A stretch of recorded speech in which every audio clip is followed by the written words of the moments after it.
বাংলায়।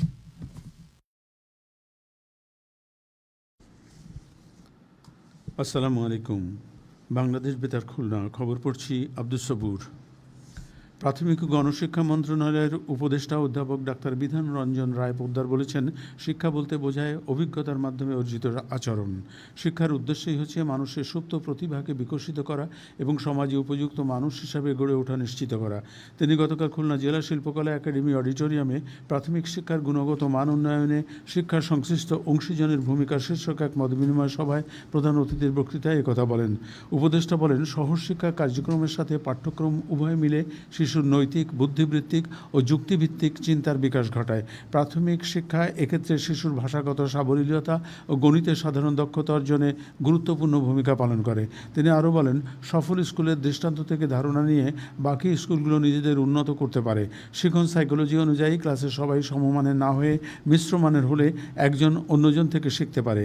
উপদেষ্টা শিক্ষাকে আনন্দদায়ক করতে সাংস্কৃতিক অনুষ্ঠানের প্রতি গুরুত্ব আরোপ করেন এবং শিক্ষকদের সাংগঠনিক নেতৃত্ব ও একাডেমিক নেতৃত্ব প্রদান করে নিজেকে হাজার হাজার শিশুর আদর্শ হিসাবে তুলে ধরার আহ্বান জানান। প্রাথমিক ও গণশিক্ষা মন্ত্রণালয়ের সচিব আবু তাহের মোহাম্মদ মাসুদ রানা, পরিচালক পরিকল্পনা ও উন্নয়ন মিরাজুল ইসলাম উকিল এবং জেলা প্রশাসক মোহাম্মদ তৌফিকুর রহমান সভায় বিশেষ অতিথি ছিলেন। ভারপ্রাপ্ত বিভাগীয় কমিশনার মোহাম্মদ ফিরোজ শাহের সভাপতিত্বে খুলনা প্রাথমিক শিক্ষা অধিদপ্তরের বিভাগীয় উপপরিচালক ডক্টর মোহাম্মদ শফিকুল ইসলাম অনুষ্ঠানে স্বাগত বক্তৃতা করেন এবং খুলনা জেলা প্রাথমিক শিক্ষা অফিসার শেখ ওহিদুল আলম, বাগেরহাট জেলা প্রাথমিক শিক্ষা অফিসার নাসরিন আক্তার ও সাতক্ষীরা জেলা প্রাথমিক সহকারী শিক্ষা অফিসার মোহাম্মদ মোজাফফর উদ্দিন প্রবন্ধ উপস্থাপন করেন। মতবিনিময় শেষে প্রাথমিক ও গণশিক্ষা মন্ত্রণালয়ের উপদেষ্টা অধ্যাপক ডাক্তার বিধান রঞ্জন রায় পোদ্দার গণমাধ্যম কর্মীদের ব্রিফ করেন। খুলনা, বাগেরহাট ও সাতক্ষীরা জেলার বিভিন্ন সরকারি প্রাথমিক বিদ্যালয়ের প্রধান শিক্ষক ও সহকারী শিক্ষক সহ সংশ্লিষ্ট কর্মকর্তাগণ মতবিনিময় সভায় অংশ নেন। খুলনা প্রাথমিক শিক্ষা বিভাগের আয়োজন করে। খুলনা বিশ্ববিদ্যালয়ের উপাচার্য প্রফেসর ডক্টর মোহাম্মদ রেজাউল করিম বলেছেন, লিঙ্গুইস্টিক অলিম্পিয়াড একটি সময় উপযোগী ও জ্ঞানভিত্তিক আয়োজন। একটি জাতির ভাষা যত সমৃদ্ধ হবে, সেই জাতি তত উন্নতির পথ ধরে দ্রুত এগিয়ে যাবে। জাপান, চীন, কোরিয়া তাদের নিজস্ব ভাষার শক্তিকে ব্যবহার করেই বিশ্বমঞ্চে নিজেদের অবস্থান সুদৃঢ় করেছে। অতীতে বাংলাদেশে উচ্চশিক্ষার নানান বই বাংলায় অপর্যাপ্ত থাকলেও এখন মাতৃভাষার জ্ঞানচর্চার ক্ষেত্র উল্লেখযোগ্যভাবে বিস্তৃত হয়েছে।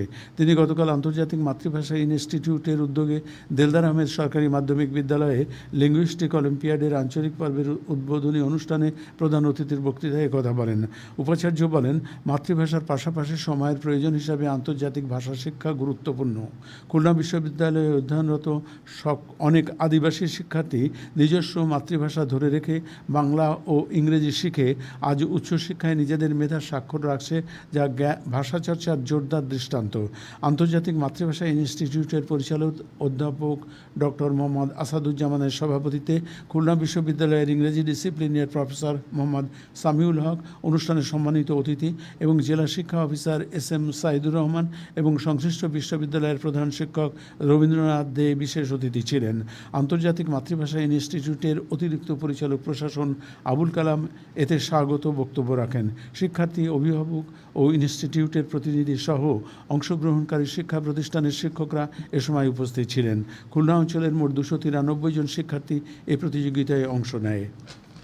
বিএনপির কেন্দ্রীয় ছাত্র বিষয়ক সম্পাদক ও খুলনা 3 আসনের বিএনপি মনোনীত প্রার্থী রকিবুল ইসলাম বকুল বলেছেন, আসন্ন জাতীয় সংসদ নির্বাচনকে সামনে রেখে ভোটাধিকার রক্ষায় সজাগ থাকতে হবে।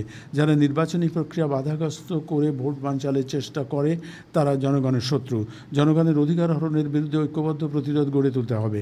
তিনি গতকাল খুলনা মহানগরীর খানজাহান আলী থানার যোগীপল ইউনিয়নের তেলিগাতি গ্রামে স্থানীয় জনসাধারণের সাথে মতবিনিময় সভায় প্রধান অতিথির বক্তৃতায় একথা বলেন। রকিবুল ইসলাম বকুল বলেন, একটি কুচক্রী মহল জনগণের ভোটাধিকার ও গণতান্ত্রিক পরিবর্তনের পথ রুদ্ধ করতে চায়। জনগণকে সতর্ক থাকতে হবে যাতে কোনো পক্ষ নির্বাচনের মাধ্যমে পরিবর্তনের সুযোগ নষ্ট করতে না পারে। খানজাহান আলী থানা বিএনপি সভাপতি ও সাধারণ সম্পাদক সহ বিএনপি এর অঙ্গ ও সহযোগী সংগঠনের নেতাকর্মীগণ এ সময় উপস্থিত ছিলেন। গণ অধিকার পরিষদের কেন্দ্রীয় সাধারণ সম্পাদক মোহাম্মদ রাশেদ খান বলেছেন, আগামী সংসদ নির্বাচনে আওয়ামী লীগের কেউ অংশগ্রহণ করতে পারবে না। বাংলার জমিনে আর কোনো দিন 18 এবং 24-এর মতো নির্বাচন হবে না। আমরা নতুন বাংলাদেশের স্বপ্ন দেখি, যেখানে ফ্যাসিস্টের কোনো জায়গা হবে না। তিনি গতকাল ঝিনাইদহের কালীগঞ্জ পৌর অডিটোরিয়ামে রাষ্ট্র সংস্কার ও জাতীয় সংসদ নির্বাচন শীর্ষক এক আলোচনা সভায় প্রধান অতিথির বক্তৃতায় একথা বলেন। রাশেদ খান বলেন, আগামী ফেব্রুয়ারি মাসে যদি নির্বাচন না হয় তাহলে দেশে আরও একটি 111 নেমে আসতে পারে। তৃণমূলে এখনও দখলদারিত্ব চলছে। যারা এসব অপকর্ম করছে তাদেরকে জুলাই আন্দোলনের সকল দল মিলে প্রতিহত করতে হবে। সন্ত্রাসীদের কোনো দলীয় পরিচয় নেই।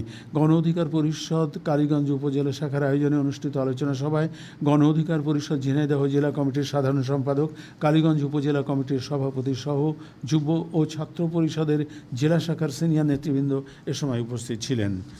যশোরের ঝিকরগাছা উপজেলার গদখালি মঠবাড়ির মোড় এলাকায় গতকাল এক সড়ক দুর্ঘটনায় একজন নিহত ও অপর একজন আহত হয়েছে।